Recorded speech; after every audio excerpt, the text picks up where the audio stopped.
네, 섹터에 대한 자세한 분석 도와드리도록 하겠습니다. 오늘 함께 볼 섹터는요, 많은 투자자분들의 관심을 갖고 있는 업종이죠. 바로 조선이 되겠습니다. 조선주 같은 경우에는 최근에 많이 올랐음에도 불구하고 지속되는 멀티플 상향으로 주제를 잡아봤고요. 가장 큰 수혜는 아무래도 마스카가 되겠죠. 자세한 이야기 풀어보도록 하겠습니다. 한승환 SK증권연구원 모셨습니다. 어서 오세요. 반갑습니다. 네, 안녕하십니까. 네, 시장의 조정이 나와도 오늘 같은 경우에도 조선주는 좀 강한 반등을 꾀하고 있는 상황입니다. 눌릴만 하더라도 계속해서 치고 올라오는 게 조선주인 것 같은데 이렇게 추가적으로 상승 여력이 어디에 있다고 보십니까? 일단 크게 세 가지로 구분 지을 수 있을 것 같고요. 일단 첫 번째로는 우리 국내 조선 3사를 먹여 살리고 있는 선종인 이 LNG 운반선이 앞으로는 이제 북미 중심으로 본격적으로 좀 대규모 발주가 나와줄 것으로 예상하고 있고, 아무래도 이제 미국산 LNG 운반에 쓸 LNG 운반선을 중국한테 발주 내리는 만무하거든요. 그래서 해당 물량은 아무래도 국내 조선 3사가 다 수주할 것으로 예상을 하고 있고, 두 번째로는 이제 아무래도 마스가 프로젝트 1,500억 달러 규모의 마스가 프로젝트를 통해서 미국 상선이라든지 함정 관련된 수주 모멘텀 때문이라고 볼 수 있고, 마지막으로는 이제 마스가 프로젝트를 통해서 한미 조선업 협력을 더욱 견고히 하면서 미국이 이제 중국 조선업 제재를 좀 더 강화를 한다면은 이에 따른 반사 수혜를 우리 국내 조선 3사가 앞으로 좀 장기간 누릴 수 있지 않을까라고 보고 있습니다. 네, 조선주를 둘러싼 호재는 우리가 다 알고 있습니다만 워낙 연초부터 급등이 나왔기 때문에 좀 밸류에이션 부담이 있다라고 판단하시는 분들이 많은 것 같습니다. 그럼에도 불구하고 증권가에서는 조선주는 중장기적으로 수혜 섹터로 봐야 된다라고 언급해 듣고 있는데 어떤 전략을 가져가면 좋을까요? 일단 급 조정이 나올 때마다 저는 매수 기회라는 판단을 하고 있고요. 이유로는 아시겠지만 이미 27년도 말 기준으로 이미 수주 잔고가 꽉 차 있습니다. 그렇기 때문에 원가단에서 변수가 크게 일어나지 않는 이상은 계속해서 증익이 나온다고 봐주시면 좋을 것 같고, 아까 앞에서 말씀드렸다시피 북미 쪽 LNG 운반선이 대규모 발주가 나올 예정이기 때문에 28년도, 29년도 인도 물량까지 꽉 수주 잔고를 채우게 된다면은 계속해서 이익 개선세를 유지가 가능하기 때문에 조정이 급하게 나올 때마다 오히려 담는 전략이 유효할 것 같다고 판단하고 있습니다. 조선주는 항상 근데 1년이 넘는 기간 동안 이러한 고밸류 부담을 계속 안고 갔지만 결국에 이제 실적으로 보여주면서 다 말아 올렸기 때문에 그런 구간이 계속해서 반복되면서 일어날 것으로 저는 판단하고 있습니다. 네, 고평가 논란이 당연히 있었습니다. 단기간에 급등이 나왔기 때문에 조선주를 바라보는 시각이 부담스러웠지만 살짝 조정이 나왔을 때 다시금 강한 반등을 보여주는 게 또 조선 섹터가 아닌가라는 생각이 드는데요. 원가에 큰 변동이 없으면 증익이 예상이 된다. 즉 수주 잔고가 꽉 차 있다라고 말씀을 해주셨습니다. 조선업 현황을 가늠할 수 있는 지표가 여러 가지가 있겠지만 연구원님께서는 어떤 지표에 주목하고 계십니까? 일단 아무래도 우리가 흔히 보는 대표 지수인 클락슨에서 발표하고 있는 신조성과 지수를 봐야 하긴 하지만 이거를 너무 맹목적으로 보실 필요는 없다고 보고 있고요. 왜냐하면 신조성과 지수는 모든 선종을 종합해 놓은 종합지수입니다. 그렇기 때문에 우리 국내 조선 3사가 주력으로 하고 있는 선종인 가스 운반선이라든지 초대형 컨테이너선 성과 중심으로 좀 성과 지표를 볼 필요가 있고요.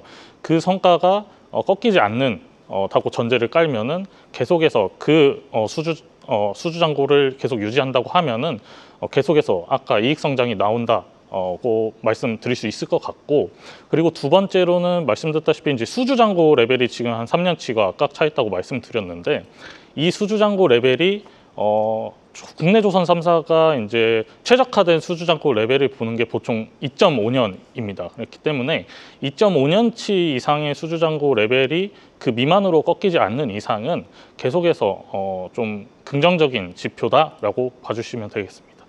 네, 조선주 수주 실적이 뒷받침되고 있지만 이렇게 강력한 상승을 이끈 건 아무래도 한국과 미국의 협력이 되겠죠. 지금 한미 정상회담도 앞둔 이 시점에서 조선주 다시 한번 추가 상승 여력이 있을지가 궁금하고요. 미국 협력과 관련해서 K조선의 강점은 뭐라고 보십니까? 아무래도 이제 함정 건조 역량이 네. 뛰어나고요. 더군다나 뭐 상선은 말할 것도 없고요. 결국에 미국은 우리나라 조선업을 필요로 하고 있거든요. 그렇죠. 그 뒷배경에는 물론 이제 미국 항선을 만들고 싶은 니즈도 크지만 조선업 건조 역량을 좀 키우고 싶은 게 배경이라고 보시면 될 것 같고, 그거의 최종 목적은 중국 해군력 견제를 위한 미 해군 함대를 좀 더 많이 찍어내기 위한 게 최종 목적이라고 보시면 될 것 같습니다. 그래서 조선업 같은 경우는 이제 뭐 단기간 내에 빠르게 끌어올릴 수 있는 그런 산업이 아니다 보니까 잘하는 이제 동맹 국가인 한국과 일본의 이 조선업 역량을 빌릴 수밖에 없고, 그 과정에서 우리나라랑 미국과의 그런 조선업 협력을 통한 좀 견고한 동맹 체제를 유지할 수 있지 않을까라고 보고 있습니다. 반면에 특수선 분야 협력과 관련해서는 양날의 검이 될 수 있다, 이런 분석들이 나오는데 그 배경과 이유는 무엇입니까? 아무래도 이제 네. 우리가 잘하는 게 조선업이다 보니까 조선업을 내주고 이제 다른 산업을 우리나라는 좀 살리고 싶어 하지 않을까라는 좀 그렇죠. 우려가 껴있긴 한데, 그게 간단하게 그렇게 돌아갈 수는 없습니다. 우리도 얻을 건 없고 미국이 필요하는 조선 상선뿐만 아니라 함정 건조를 위해서라면 결국에 우리의 니즈도 미국이 어느 정도 들어줄 수밖에 없는 그런 구조기 때문에 빠르게, 정말 미국이 빠른 해군 현대화 사업을 원한다면은 결국에 우리 입맛에도 어느 정도 맞춰줘야 될 겁니다. 그렇기 때문에 막연히 우리가 미국을 다 도와주고 우리는 조선업에서 얻을 게 없다라고 바라보기보다는 둘 다 얻어가면서 상선 부분에서는 미국이 중국 제재를 좀 더 강화하면서 그에 따른 반사 수혜를 우리 국내 조선사가 네. 누릴 수 있게끔 해주지 않을까라고 보고 있습니다. 네, 필리핀 이야기도 좀 해봐야 될 것 같은데, 최근 필리핀 정부는 아길라 수빅 조선소를 미국 해군 군함의 건조 허브로 개발해달라라고 촉구를 하고 있습니다. 이런 가운데 국내 기업이죠, HD 현대그룹도 좀 거론이 되고 있는데요. 필리핀 조선업과의 협력, 그리고 그 안에서 나오는 시너지 효과는 우리가 어디까지 바라보면 될까요? 일단 필리핀 주미 대사께서 하신 말씀이 있는데, 네. 미국이 필요로 하는 그 함정 사업을 우리 필리핀에서 하는 거를 되게 강하게 원하고 있다라고 말씀을 하셨고, 이 아길라 수빅 조선소를 통해서 미 해군 함정 허브로 만들자라는 논의는 사실 이미 과거에 이 미국 펜타곤과의 회의를 통해서도 이미 한번 언급된 바가 있다라고 말씀을 해주셨거든요. 그렇기 때문에 아예 없는 허무맹랑한 소리는 절대 아니고요. 아길라 수빅 조선소 같은 경우는 이제 필리핀 수빅만에 위치해 있는데 300헥타르 부지 중에 200헥타르 이상을 우리 HD 현대중공업과 HD 한국조선해양이 임대해서 지금 쓰고 있고, 앞으로도 많은 투자를 약속을 해놓은 상황입니다. 근데 이 아길라 수빅 조선소 같은 경우는 뭐 프랑스 해군뿐만 아니라 미 해군, 많은 언론 보도 매체를 통해서 이 중국의 남중국해 견제를 위한 중요한 요충지로 계속해서 언급이 되고 있는 전략적 요충지라고 봐주시면 좋을 것 같고, 아길라 수빅 조선소가 이제 대형 도크가 2개가 있는데 이게 항공모함까지 수용이 가능한 대형 도크입니다. 그렇기 때문에 아무래도 관련돼서 모든 함정 클래스 종류를 건조할 수 있고 MRO 유지보수 사업을 할 수 있기 때문에 필리핀 정부랑 미 해군 그리고 HD 현대의 수요, 이 세 가지 주체 수요가 맞물리면서 좀 더 이제 HD 현대 그룹의 미 함정 사업을 필리핀에서 좀 더 많이 기대해 볼 수 있지 않을까 볼 수 있기 때문에 이러한 뭐 법안 개정이라든지 관련된 움직임이 보일 때마다 HD 현대, 특히 HD 현대 중공업 주가에 좀 좋은 모멘텀으로 작용할 것으로 예상하고 있습니다. 네, HD 현대중공업에는 당연히 호재가 될 것이다라고 말씀을 해주셨고요. 조선업의 또 하나의 모멘텀은 바로 캐나다에 있죠. 캐나다가 최대 60조 원 규모 초대형 수주 경쟁을 본격화하기 시작했습니다. 국내 안에서는 하나오션과 HD 현대중공업이 원팀으로 지금 사업에 참여를 하고 있는데, 이 수주전의 최종 승자는 누가 될 것이라고 예상하시고 그 안에서 변수는 어떤 게 있을까요? 일단 캐나다 왕립해군이 이 노후 잠수함 운영하고 있는 노후 잠수함 4척을 가는 사업이라고 보시면 될 것 같고, 원하는 게 이제 3,000톤급 이상의 디젤 전기 추진 잠수함 최대 12척으로 내려고 하고 있습니다. 그런데 우리나라에는 이제 도산 안창호급 잠수함이 있고요. 가장 원래 강한 경쟁 상대로 꼽았던 게 일본 가와사키랑 이제 미쓰비시 중공업의 타이게이급 잠수함이었는데 해당 조선사들이 낱개를 못 맞출 것 같다고 입찰 참여에 포기를 했습니다. 이런 상황에서 결국 남은 경쟁 기업들은 다 유럽 방산 업체들이다라고 봐주시면 좋은데 이 중에서도 기술력이 뛰어나다고 평가받는 이제 독일의 티센크루프 마린 시스템즈 같은 경우는 이미 40년도 말까지 수주 잔고가 이미 꽉 차 있기 때문에 네. 납기 측면에서 가장 열의에 있다라고 봐주시면 좋을 것 같고 남은 것들 중에 이제 이탈리아의 핑칸티에리, 스웨덴의 사브 같은 업체들은 3,000톤급 이상의 디젤전기 추진 잠수함을 수주해본 트랙 레코드가 아예 없습니다. 다 페이퍼십이라고 보시면 될 것 같고 이제 남은 뭐 스페인의 나반티아, 프랑스의 나발그룹 정도가 있는데 프랑스의 나발그룹은 이제 수주 잔고가 40몇 년도까지 꽉 차 있고 스페인의 나반티아는 이제 연 동시 건조 캐파가 한 척 정도밖에 되지 않기 때문에 모든 경쟁 상대의 수주 잔고를 다 까보면은 지금 하나오션이 압도적으로 유리한 위치에 있다. 그렇기 때문에 더군다나 가장 변수였던 게 이제 현대중공업과의 출혈 경쟁이었는데 네. 이것도 팀 코리아로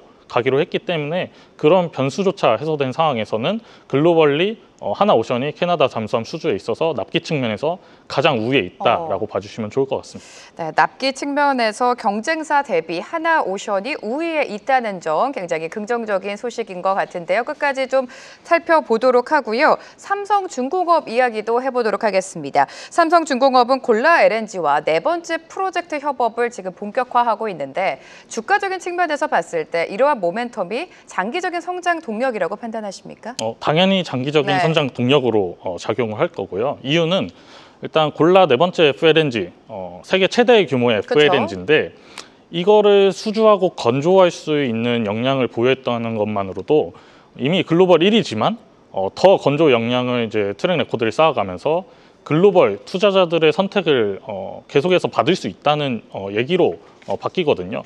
더군다나 뭐 골라 FLNG 수주권만 있는 게 아니라 삼성중공업의 FLNG 풀은 모잠비크의 코랄술 2차 FLNG라든지 미국의 델핀 그리고 이제 캐나다 웨스턴 같은 FLNG 수주 풀을 이미 많이 확보해 놓은 상황이기 때문에 골라까지 따낸다면은 글로벌 선주들의 선택은 계속해서 삼성중공업으로 갈 수밖에 없는 구조라고 봐주시면 좋을 것 같습니다. 그래서 FLNG 중장기적인 수주를 통한 삼성중공업 해양 플랜트 사업 부분의 탑라인과 구조적인 이익 성장이 계속해서 일어날 수밖에 없다라고 예상을 하고 있습니다. 네, FLNG의 장기적인 모멘텀을 봐야 된다라고 말씀을 해주셨고 이렇게 국내 기업들은 해외 기업과 협력을 하고 있습니다. 해외 수주 현황을 좀 짚어보고 싶은데 어떻습니까? FLNG 말고도 네. 캐나다 잠수함권 말고도 여러 해양 플랜트 사업 그리고 함정 사업들도 많이 있고요. 아무래도 이제 상선 쪽이 아마 많이 궁금하실 것 같은데 LNG 운반선 같은 경우는 북미 쪽 우리가 받아놓을 게 있기 때문에 전혀 걱정이 없지만 아무래도 중점적으로 보셔야 될 게 나머지 선종 그 중에서도 수익성이 높은 것으로 평가되는 이제 초대형 컨테이너 선이라고 봐주시면 좋을 것 같은데 아직 탑티어 컨테이너 라이너들의 선사들의 발주가 끝난 게 아닙니다. 대만의 양밍 그리고 최근에는 에버그린 대만 선사들 중심으로다가 이제 대형 컨테이너선 대규모 발주가 아직 끝나지 않았고 국내 대형 조선 3사와 밀접하게 지금 연결이 되어 있기 때문에 해당 물량 수주한다면은 또 수주 잔고 레벨 계속 높은 레벨 유지하면서 아까 초반에 말씀드렸던 네. 고평가 논란을 계속해서 잠재우는 효과로 작용할 거기 때문에 해당 물량 수주에 따라서 조선주는 계속해서 순항할 수 있다라고 봐주시면 좋을 것 같습니다. 네, 굵직굵직한 해외 수주가 여전히 예정되어 있다는 점 조선업을 다시 한번 올릴 수 있는 상승 동력이 될 것 같습니다. 자, 조선업의 호황이 지속되는 가운데 이제는 기자재 쪽도 살펴보도록 하겠습니다. 선박이나 엔진단 최근 조선주 말고도 좀 강한 시세를 주가가 받아가고 있는데 어떻게 바라보십니까? 일단 네. 선박 엔진 업체들은 앞으로도 최소한 1년 반에서 2년 동안은 구조적인 성장을 계속 이어가줄 수밖에 없다고 네. 보고 있고요. 이유는 조선사 같은 경우는 중국 조선소한테 선박을 발주하면은 우리가 선박 점유율을 뺏기니까 네. 그 부분을 걱정할 수밖에 없지만 선박 엔진 같은 경우는 중국 조선소한테 발주낸 선박이지만 그 선박에 들어가는 주요 엔진 같은 경우는 중국에서 지금 엔진 쇼티지 현상이 발생했기 때문에 우리나라 엔진 생산 업체들한테 발주를 내고 있는 상황이거든요.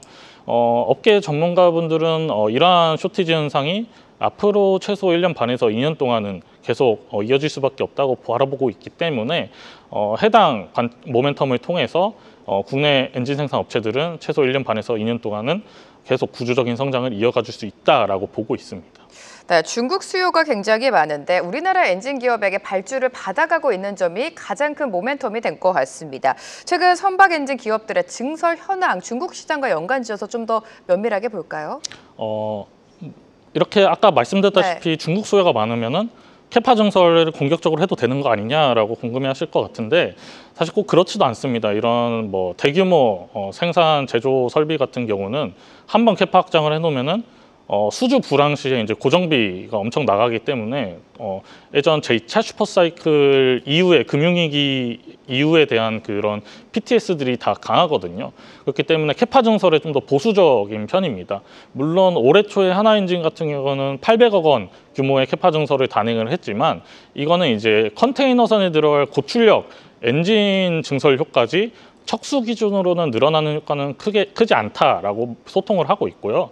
HD현대 마린 엔진 같은 경우는 지금 아직은 가동률 정상화 국면에 계속 있기 때문에 캐파 증설에 대한 발표는 아무것도 하지 않은 상황이나 시장 참여자들은 현대 마린 엔진도 가동률이 이제 100%에 달하면은 캐파 증설을 하지 않을까라는 기대감에 최근 주가가 많이 좋았다라고 봐주시면 좋을 것 같습니다. 네, 중국 시장을 살펴보면 올해 중국 조선소는 수주가 좀 저조했다, 기대 이하였다라는 평가가 많았는데 자세하게 보니까요. 중국의 최대 민영 조선사죠. 양쯔양 조선은 역대 최고 실적을 발표를 하기도 했습니다. 이 부분을 미뤄봤을 때 이제 중국의 조선주도 회복 국면이다라고 판단해도 되는 겁니까? 중국이 올해 상반기까지 수주 퍼포먼스가 저조한 이유는 명백합니다. 아무래도 이제 미국의 중국 조선업 제재가 크리티컬했고 더군다나 이제 관세 불확실성이 너무 컸기 때문에 해상 물동량 수요가 잠시 좀 저조했거든요. 그거에 따른 영향일 수밖에 없고 다만 앞으로 전망을 봤을 때 관세에 대한 불확실성은 뭐 내년쯤이면 해소가 될 것으로 예상이 되고 있기 때문에 그에 따르면 다시 해상 물동량 수요가 급증을 하면서 중국 조선소한테 발주를 미뤄왔던 글로벌 선주들이 다시 한번 단납기 슬롯이 열리면서 중국 조선사 위주로 발주낼 가능성이 높기 때문에 지금의 수주 퍼포먼스가 낮기 때문에 앞으로 한국이 다 몰아받는다라는 좀 러프한 생각은 잠시 접어두시는 게 좋을 것 같습니다. 자, 그렇다면 투자자분들이 가장 궁금해하실 우리 연구위원님의 탑픽 종목은 무엇인가 여쭤볼 텐데요. 조선주 많이 올렸다고는 하지만 여전히 충분히 오를 만한 상승 재료가 있다라고 계속해서 강조를 해주셨습니다. 지금 조선주 어떤 거 보고 계세요? 결국에 아까 맨 처음 답변을 드렸던 게 결국에 계속 상승 모멘텀을 이어갈 수 있는 투자 포인트들이 북미 쪽 LNG 운반선 그리고 마스가 프로젝트였는데 솔직히 말씀드리면 LNG 운반선 같은 경우는 조선 3사가 그렇게 차별성이 크지는 않습니다. 왜냐하면 한 곳이 LNG 운반선을 대규모로 몰아받으면 그만큼 단납기 슬롯이 없어지는 효과거든요. 그러면 상대적으로 경쟁사한테 단납기 슬롯이 여유가 생기는 거기 때문에 나머지 잔여 물량은 또 다른 경쟁사한테 발주가 이어질 수밖에 없는 구조입니다. 그렇기 때문에 LNG 운반선은 똑같이 조선 3사 모두가 동일한 수혜를 받을 수밖에 없는 모멘텀입니다. 그래서 차별성을 주려면 결국에 이제 마스가 프로젝트일 텐데요. 아무래도 미국이 원하고 있는 게 결국 미국 내 조선소를 설립을 하고 투자를 하고 미국 상선을 건조를 하고 함정을 찍어내는 걸 원하고 있기 때문에 하나그룹이 지금 갖고 있는 게 미국 내 조선소인 필리 조선소. 더군다나 이제 함정을 주로 소형급 전투함을 찍어내오던 조선소인 호주 기업이지만 미국 앨리버마주에 위치한 오스탈 USA 운영권도 노리고 있는 하나그룹 위주로다가 이러한 수혜가 강해질 수밖에 없기 때문에 지금 마스가 프로젝트 모멘텀을 놓고 봤을 때는 하나그룹, 그중에서도 조선주 중에는 이제 하나오션이 가장 큰 수혜를 받을 수밖에 없는 구조라고 생각을 하고 있기 때문에 조선주, 최선호주로 제시를 드립니다. 네, 결국에 하나오션인가라는 생각이 듭니다. 필리 조선소를 보유하고 여러 가지 겹호재가 있는 하나오션은 지금도 봐야 된다. 조선주 탑픽으로 제시해 주셨습니다. 한승환 SK증권 연구위원과 조선주 업황에 대한 분석 도와드렸습니다. 고맙습니다. 감사합니다. 계속해서 다양한 경제 이슈를 알고 싶다면 구독과 좋아요, 알림 설정 부탁드립니다. AI 캐스터 권미정이었습니다.